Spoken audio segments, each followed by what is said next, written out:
छठ के सामान ना उधार मिली हो, पैसा 1000 के बाजार मिली हो। अरे बाबू सुनो, अरे का हो बोलो। छठ के सामान ना उधार मिली हो, पैसा 1000 के बाजार मिली हो। देखी पैसा न ले तारू चौरा के हो, देखी पैसा न ले तारू चौरा के हो।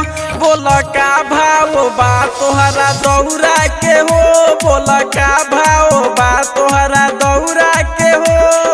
डीजे नीतीश दा, डीजे नीतीश दा। बोल का भाव बा तोहरा दौरा के हो, दौरा के हो।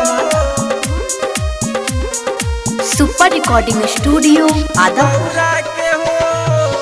छठ के परब हो न कर तुझोल, चाहे तो ले लो दौरा कर न मोल, चाहे तो ले लो दौरा कर न मोल। पूजा हम बाटो से बानिया न जान, छठ के बरतिया के बाटे न ज्ञान। हम कैसे समझाई बाते रौरा के हो, हम कैसे समझाई बाते रौरा के हो। बोल का भाव बा तोहरा दौरा के हो, बोल का भाव बा तोहरा दौरा के हो। डीजे नीतीश दा, बोल का डीजे भाव बा नीतीश दा। तोहरा दौरा के हो, दौरा के हो।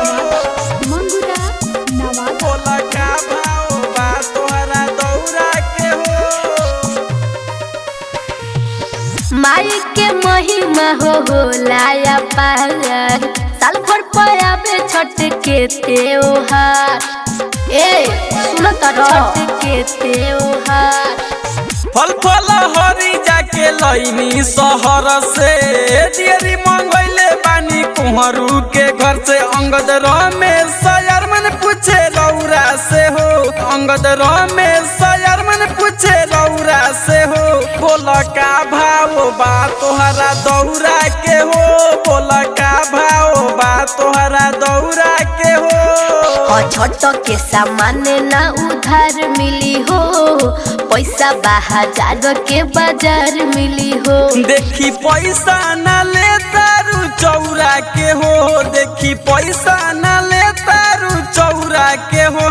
बोल का भाव बा तोहरा दौरा के हो, बोल का भाव बा तोहरा दौरा के हो। Super recording studio Adapur.